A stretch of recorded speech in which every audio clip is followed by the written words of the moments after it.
You know, that wasn't an All-Ireland winning performance. Probably should have won the game based on their second half performance. Is it a step too far to say it was the performance so far of the World Cup? Maybe not. OTB AM's performance rankings with Gillette. I'm scratching my head. That performances was just lacked that intensity.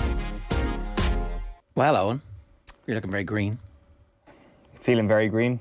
The kind of like the shade of envy kind of washing over me, and of fury that was felt at Stamford Bridge yesterday is the theme this morning. We're going to start in the green because... What? We never do that. We never do that. What a turn up for the books, because I'm sick of talking about Manchester United. We'll get to them at the end. Manager beef is in the green this morning. If you like your managers to get angry with one another, then yesterday was a hell of a day for you. And just beautiful scenes, really, at the full-time whistle. A million different meme formats came through in those few seconds between Thomas Tuchel and Antonio Conte, and it exploded after what was a number of brilliant incidents throughout the game between the two managers as well. Like, it's very, very hard to kind of think of anything negative to say about two middle-aged men getting angry with one another. Is it? I mean, you know, these they lost control. Who do they think? What about the children? It's terrible. Oh, woe was us. We have to watch this. And then they abused the referee afterwards. I think Tuchel probably goes too far with the referee afterwards. Like, it's difficult to referee these Premier League games, it turns out. And sometimes the refereeing isn't very good. But how are you going to get good people to come and take those jobs if you constantly get abused? Yeah. I guess so, but like, that's just Premier League managers, isn't it? Like, referees get this all the time. It's just ridiculous. I guess I don't know, the petition afterwards, the second such petition around Anthony Taylor from Chelsea fans got a lot of signatures. 80,000? Yeah, there was definitely one before that got 80,000. This one might be on a similar level as well. Oh, the new one, sorry. Yeah. I'm not that sure. was the last season's one. I mean, look, it's not the referee's fault, right, that the two lads end up having the fight. Tuchel's going to say that it was, but he was spoiling for her. That's what he wanted. Tuchel wanted it. Do you not think? Oh, Tuchel started it, yeah. Yeah. Tuchel hung on to the hand because Antonio Conte didn't look him in the eye. I think he started the first one too. Like, Yeah. Conte goes to where he's allowed to go for the celebration. Yeah. And then Tuchel kind of runs over to him and butts him. You're like, Yeah. what? I mean, it wasn't me. It was you. It definitely was you. Yeah. Tuchel also a much taller man than you might have thought from just looking at him on the sideline. When you see him in context, obviously Antonio Conte is quite small. Yeah. Conte wins the fight, obviously. Does he? Just because he's a street fighter? Yeah. Yeah. You gotta sometimes think this through. Like, he's taller than Conte. I'm not sure he's much heavier. I would say just by virtue of the extra bonage, he's there's a couple of kilos in that. No. Yeah, like like the street fighter thing is interesting. Like, I think Antonio Conte probably revels in this. Like, it definitely felt that Tuchel loved this, and he was giving more weight to Jeff Shrees afterwards, and like he was a big fan of everything that happens, and that's great. But Conte did as well. He didn't give as much away in the aftermath, but he went onto Instagram, and on his Instagram story posted a screenshot of Thomas Tuchel running past him as he thought Chelsea just scored the winner in the 84th minute or whatever it was, and he said, "Look, I didn't see you. Making you trip over would have been well deserved." So I didn't realise that he had his hand in his head just as Thomas Tuchel was speeding right past him. With a few, would have kicked out, like. Yeah, like, obviously. Well, that would have been amazing. Laughing emojis, but like that's what it is. Like, I mean, any sort of outrage about the refereeing or the reaction to the refereeing or the display by two men who should know better, probably just a little bit pointless. It was just a collection of very, very funny moments, and a collection of very interesting characters. Like, I didn't see Anthony Barry there yesterday. Did you spot him? Like, I was keeping an eye out for him as I was trying in the fight. Like, just all these characters that we aren't overly familiar with because we just aren't. We know their names, but we aren't necessarily sure what their faces. Like, I know this is not the makeup of their backroom teams, but it kind of felt like everybody that was protecting Thomas Tuchel looked very German all of a sudden, and everybody who was protecting Antonio Conte looked very Italian all of a sudden. And it was like these clashes of two very passionate nations going toe to toe, even though that wasn't the truth at all. And the big burly Tottenham or Chelsea security guard, the tattooed, bearded man who just kind of stood back just a little bit before they went head to head, and then got in and stopped it, which is if you're into the entertainment business and also being a security man, that's how you do your job very well. Shano Insano 210 on our YouTube comment says, GA are in the red for having soccer put their handshake confrontations to shame. I mean, we thought we'd seen the best handshake confrontation in world sport on our own shores, but it turns out we haven't. We were in the halfpenny place, really. Well, ours was a particularly Irish one, especially the second one, where they both knew that the handshake thing was going to be a thing. And like two, again, middle-aged men, but this time Irish men of a certain age, maybe varying ages, of course. Yeah. And they decided, no, we're not doing that for the time being. I'm not being the man to shake the hand first. Whereas this was kind of more of a continental approach to a handshake beef. It was look me in the eye like a real man.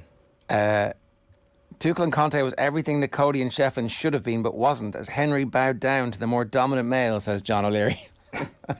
I don't think that's accurate, John. I think maybe Henry decided not to turn it into what Thomas Tuchel decided to turn it into. And look, maybe if it had been somebody, maybe if it was somebody else, would two other GA managers have been capable of having something like this, who weren't former teammates or colleagues or, county men?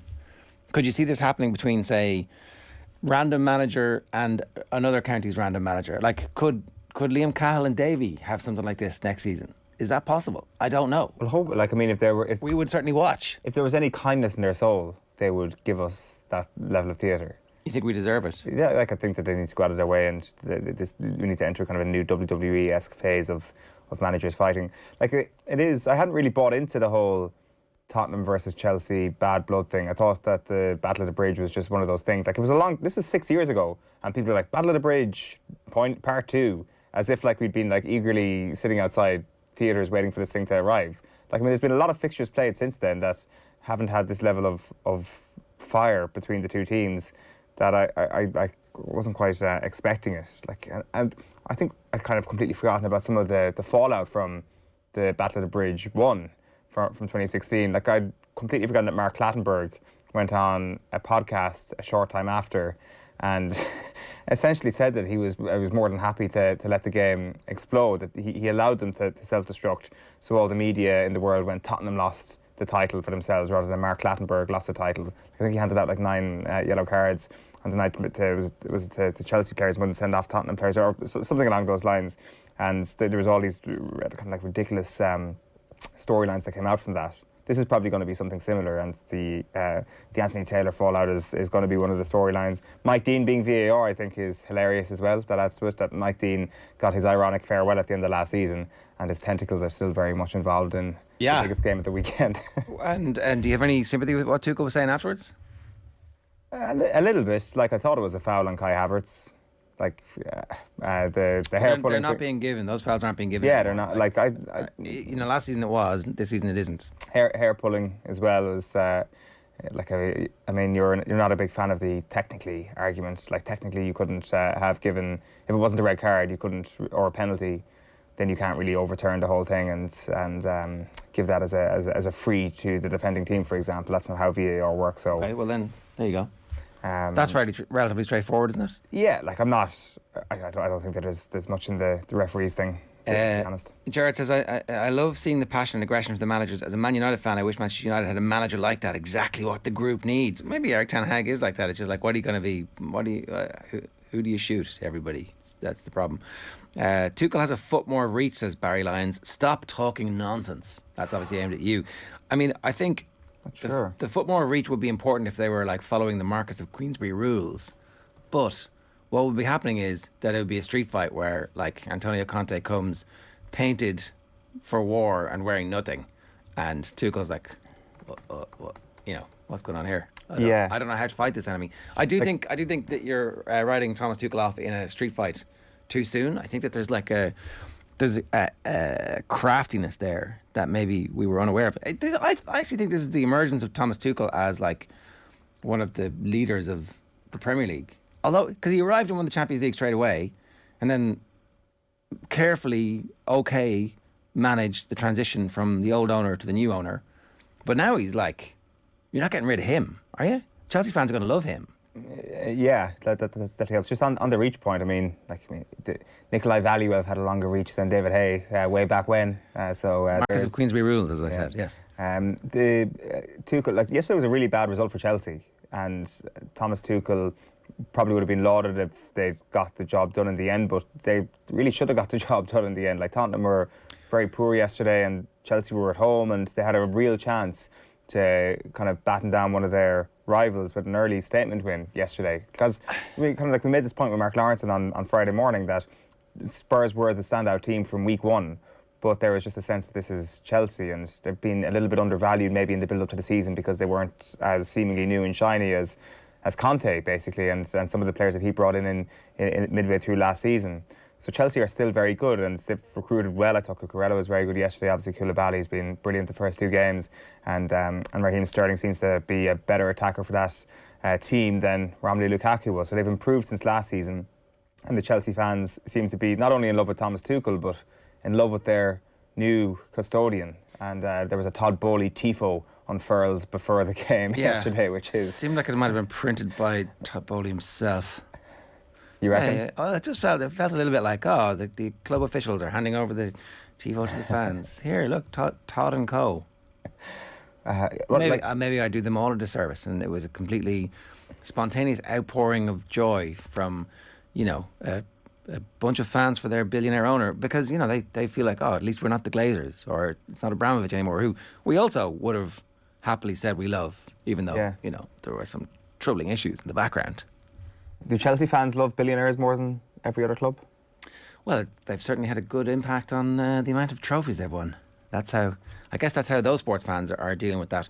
To the point, though, I think that this is like Tuchel, far more character that we've seen from Tuchel in that 45 minutes yesterday than we've seen ever. I'm not sure about that. Like, yes, there was a lot of fire and passion, but yes, it was so entertaining. Like, at the same time, him running down the touchline, that doesn't happen for me unless it's a reaction to Conte in the first instance. So it feels like a little bit of a forced moment. And again, I don't want to take away from what that led to, because it was brilliant. When he goes running down the touchline, I'm like, fantastic, brilliant. And I wanted to see the replay, I wanted to see Conte's reaction, and it all adds to the theatre of it. Whether or not that kind of like creates like a better impression of Tuchel, I'm not necessarily sure. Like this, it was still a bad result. Like, the Football Manager got a bad result yesterday. Did he? Like, he absolutely got a bad result. You're not going to win every game. That's Spurs. But you have to win that game. You don't. Yes, you do. Yeah, actually 100% you do. Over the course of the season, you just need to not drop points against your main rivals and then win all the other games. That's how you win the league. Except they're not going to win the league. No, you have to win the games that you're dominant in. And they were utterly dominant. We're going to talk about the league title race in a few moments' time. And this is all a little bit moot. But if Man City didn't exist, drawing 2-2, so it's a kick in the nuts where they score in the 97th minute. That's fine, but they played really well. Like, the most important thing here is that Chelsea are going to be excellent this season, and it looks like they're still going to sign more players. Chelsea are going to be really good. I think that was the emergence of Tuchel as somebody going and winning people over, and not just being the cold, austere, vaguely impenetrable character who we didn't really know that much about his persona or personality. He showed far more personality yesterday, I think. And whether or not it was inspired by Conte, great. That means this rivalry is going to be excellent. I'm not saying that. I'm not saying that it's not going to be a great rivalry. I'm just saying yesterday was a bad result for Thomas Tuchel. Okay, I think in the long run, it's a massive victory for Tuchel, because he is 100% wedded to that fan base, and that owner's looking at the fan base being on fuego, going, "What? I thought this was. How does this work? What's going on here? He's my guy, but we got a tie. What? Right? Do we need to move on? We can move on. Like, the only last thing from yesterday is I hope that there's like some in the tunnel footage released, because there was apparently an altercation between Conte and Mateo Kovacic as well. Kovacic was out through injury yesterday, but Conte barged into Kovacic, which led to him shouting furiously. What was saying? What was he saying? Because it's like, we know each other. Yeah, we do. Yeah, I know exactly what you're saying. Yeah, I know what you're saying too. What were they saying? I don't know. Yeah, there's a potential documentary in yesterday, so hopefully they'll be able to uncover a few more details as time goes by. So that's in the green. The managers, you love to see it. Like, that's the thing. We're a mature bunch of sports people at this point, sports watchers. We can say that we enjoy the beef between managers rather than. And I think Sky Sports got particular joy out of saying that yesterday as well. I think that was kind of being like, look how emotionally intelligent we are. That's what Sky were saying, we can enjoy this thing. And I think that was like a pointed statement towards the now very famous hand-wringing that BT Sport broadcast during the Atletico Madrid versus Manchester City game last year. Sky Sports yesterday were like, we're mature. I think they have a point. BT weren't. I've got to say, right, so watching the post-match interviews from after Lampard and Gerrard on Saturday, they were kind of boring in a minute and a half. Like, Jeff Shreves is 4.5 minutes for both his manager ones, and he's straight in going, what happened with the red cards? Yeah. Do you know, like, for all the shit that Jeff Shreves gets, I think he's actually pretty good at that stuff, because it's difficult. And you compare and contrast that with, like, Steven Gerrard wasn't asked about Tyrone Mings after the game. That seems a big one to make. Ask about Mings. Oh, thanks very much. Like, what? You've got another 3 questions here, buddy. You've got like another 3 minutes if you want it. Gerrard's like actually delighted with himself because he's going to lick himself. He's so happy. And they didn't ask him about Mings. Jeff Shreves would have asked about Tyrone Mings. It was interesting at the end of the Shreves interview with Conte. He said one last question, and then after that he said one last question because I've been asked to ask you about the refereeing incidents. And I think, I don't know, just personal opinion, the refereeing conversation was a little bit fatiguing yesterday because I didn't really care all that much.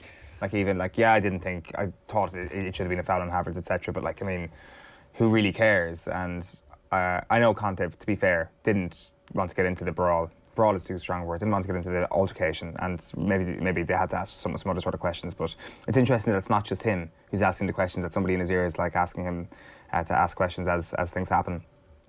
The other thing in their green this morning is Paul and Fintan, European champions. Once again, a good weekend for Irish rowing in general. You got the World Championships coming up, so maybe this is a little bit of an indicator towards form, but a medal was all important at the weekend. We don't know, and I think Paul O'Donovan himself doesn't know whether or not he's going to row at the World Championships next month. He's studying medicine at the moment and says he needs to study.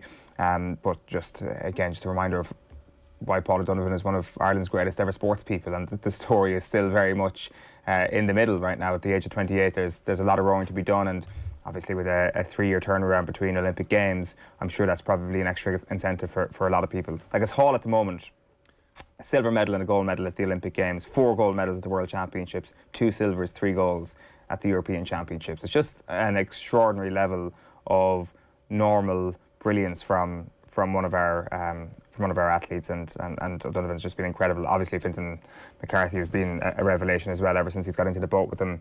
On Saturday then as well, Ireland had a silver medal in the women's 4, so this is also at the same European Championships in Munich, obviously. So you had Emer Lamb, Afra Keogh, Tara Handlin and Natalie Long. They came second to Great Britain in that particular race. So Lamb and Keogh were also in the boat that won bronze in Tokyo last summer, so they're also on a trajectory of winning major medals on a regular basis. It's not bad, is it? That's very impressive. I mean, we're doing something very right when it comes to the rowers, and it's hard to find new ways to talk about the level of brilliance they're exhibiting. It'd be great if they could go back to the World Championships. I'm sure whatever college he's in will be like, that's okay, you take your time. We know you're going to get there eventually. Looks like you're a fairly high achiever. Don't worry about it. You can take as long as you need to get qualified. It's fine. Yeah, he said it in his interview afterwards. He's like, I'm not sure if people notice, but I'm a little bit stupid, so I need all the time to study. I don't think he is. I don't think so whatsoever. I think that's, yeah. I often feel sorry for Fintan McCarthy in those interviews as well, because he's like, Paul O'Donovan, this is the guy after Graham Norton show, a world-class entertainer. And I'm sure Fintan's a very funny guy as well, but you're coming up against a world-class entertainer. It's like, well, you're evolving alongside. Yes, he's putting his arm around him and saying, "Come on, you come with me. Yeah, we're going to do this together, buddy." To be fair, he was very, at least I know what he was saying. He was saying that Fintan kind of like dragged him through on Saturday, and McCarthy did look spent at the end. He was kind of his head down between his legs almost at the finish line, and O'Donovan was just saying that he really kind of got him through that race, and he'd obviously been in maybe a little bit better form going into the race. Yeah, you don't want to let Paul O'Donovan down, do you? It's like, well, that's a very good point. Inspiring. It's like, yeah. No, the deaths there afterwards, if you hadn't pulled your weight, would be pretty serious. Yeah, because the rowers are hard. We're going to talk to Niall O'Toole tomorrow. He's obviously over in Munich, and we'll get his take on it. He's always excellent at finding some context of putting this in kind of sporting order for us. And again, the difficulty is that when you said, "Oh, Ireland's greatest sports person," even the reports are talking about, and they're listing off like Sonia Sullivan, Roy Keane, Harrington, Rory McIlroy, and it's like, well, they're right there. It's just once you start having those conversations, like, well, I'm finding fault here, and so we're not going to do that this morning. Maybe later in the week. Yeah, exactly. Give us another 24 hours.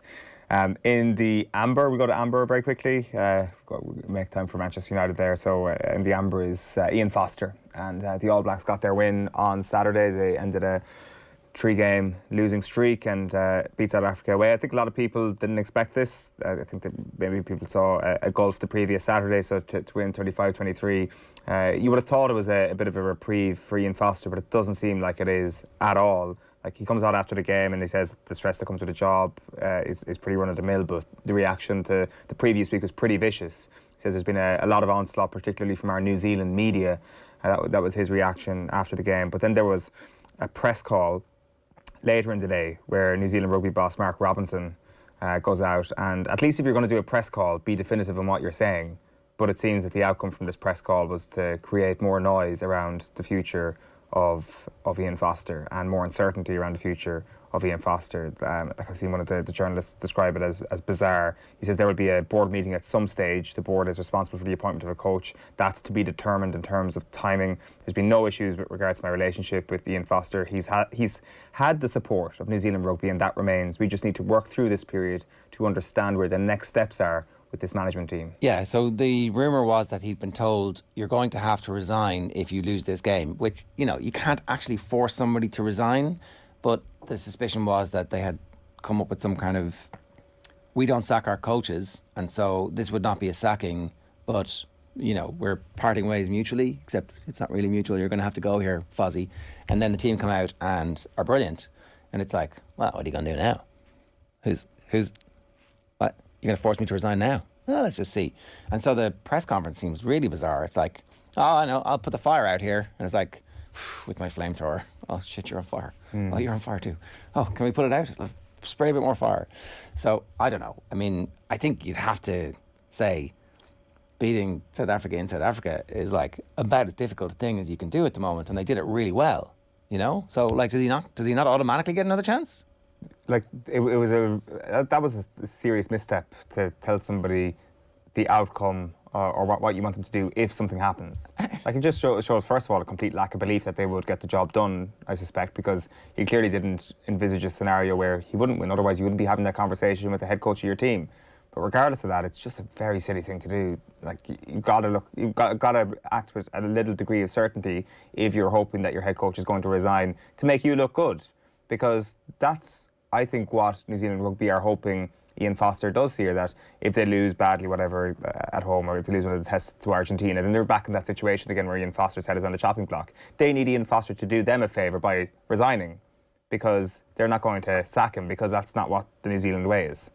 Well, it's not the New Zealand way, but we've talked about this with Justin Marshall at various stages, and he was making the point that, like, you're going to have a whole new backroom team coming in, and you're going to have to pay off the backroom team, some of whom you've just hired. So that's their full contracts that you're going to... Maybe they're still within their period of time where you can get rid of them on probation, but I suspect not. I suspect that they're, like, certainly... There's some kind of bit there in their contract where they're like, yeah, you're going to have to pay me the full deal if we get sacked here, because, like, otherwise, why would I do it? So maybe they don't have the money to do it. And, like...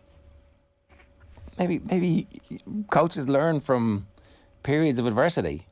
That's possible, right? And also when it comes to the people that they've just hired, I think 2 games is desperately unfair to make a judgment on. And Foster was praising Jason Ryan and the work that he's done with the forwards pack after Saturday. So his work is starting to show itself after 2 games.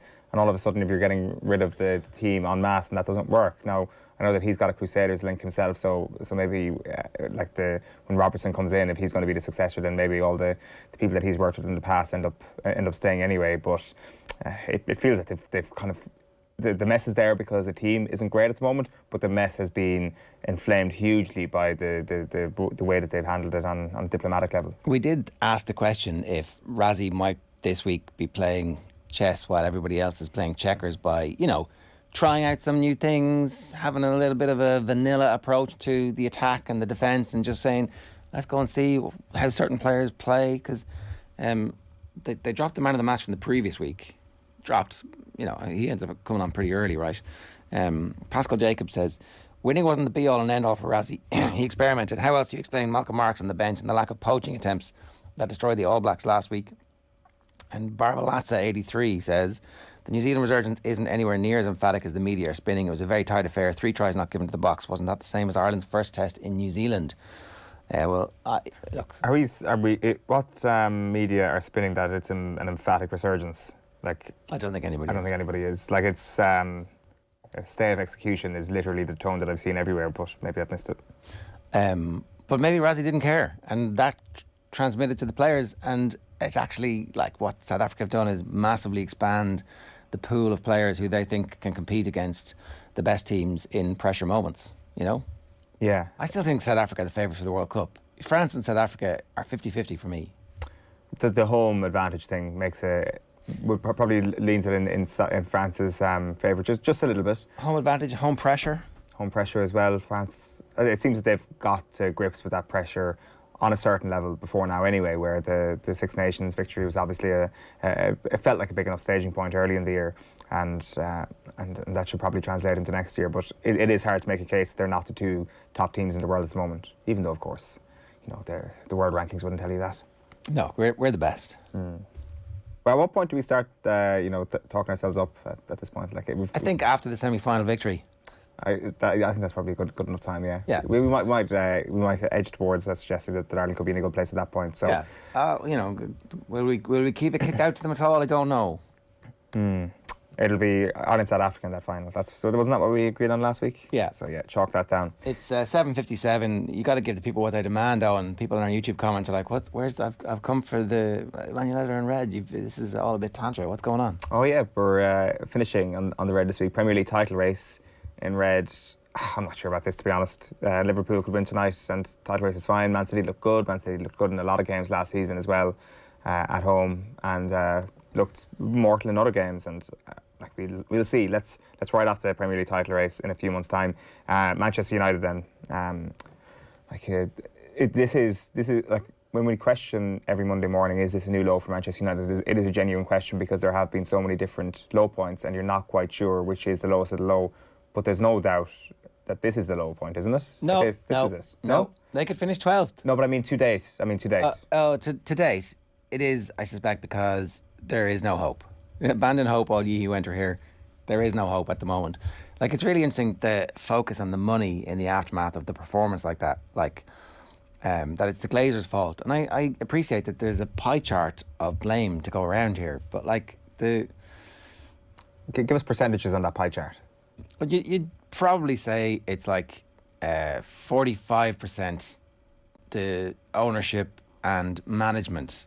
Like, you would say Ed Woodward previously, and at the moment Richard Arnold, because he hasn't done anything of any significance that has impacted the quality of football. But you would then also have to say, like, the football people at the club, who are supposed to be good men, what percentage of the blame do they own? Is it like 35% for Fletcher and Murtagh?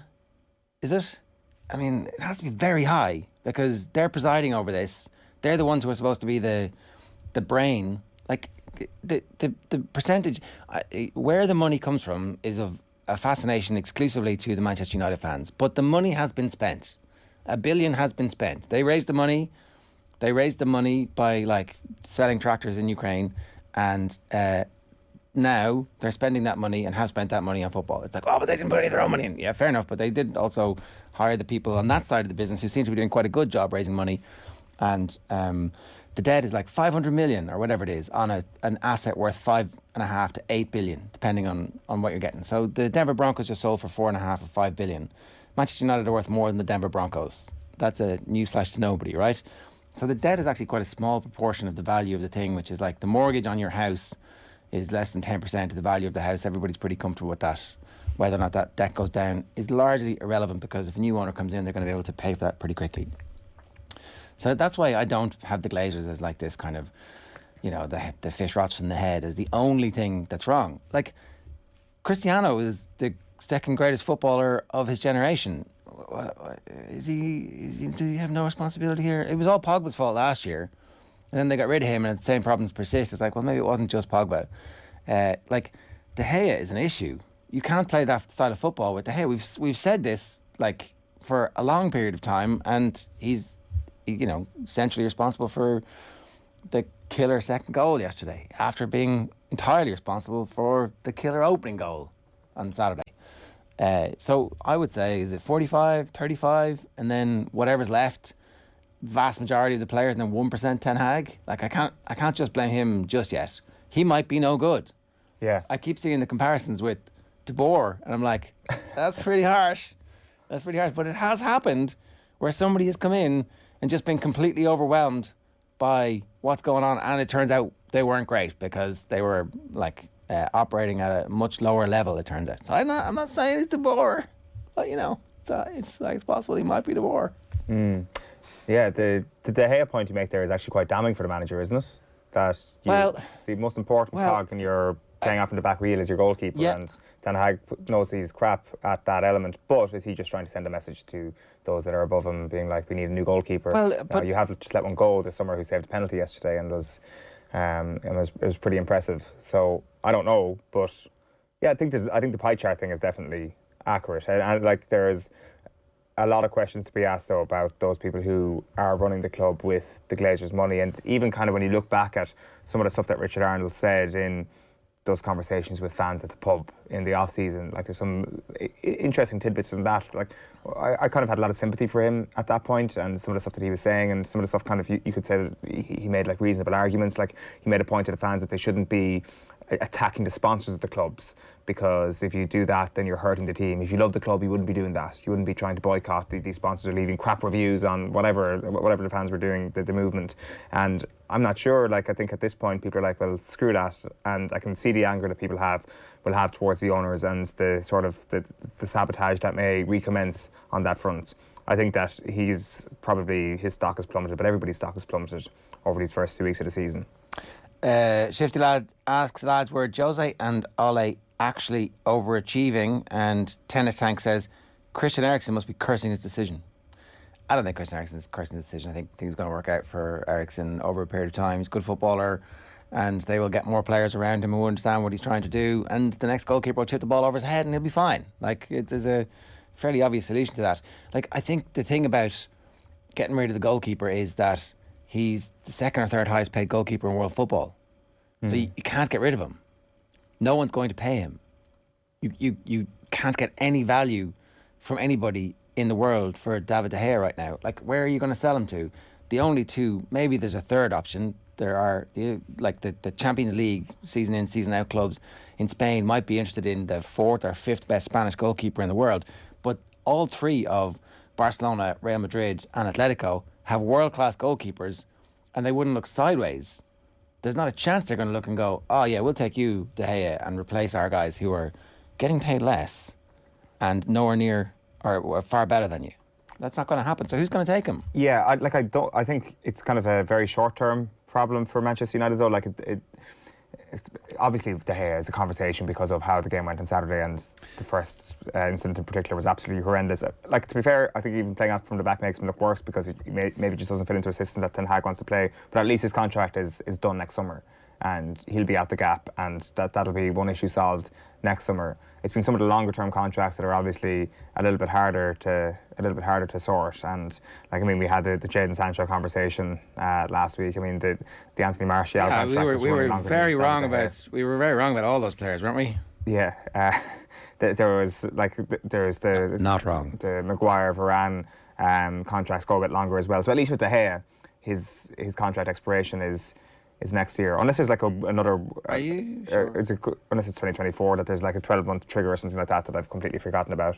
But I thought that he was gone next summer. I'm not sure. It'd be good to get confirmation from the club, because if that's the case, I don't think it is the case. But I think I'm just trying. Spot Track say the end of the 24 season. Okay, right. 20 million a year for that. I think Transfer Market said 2023, so one of those two things is wrong. So whatever.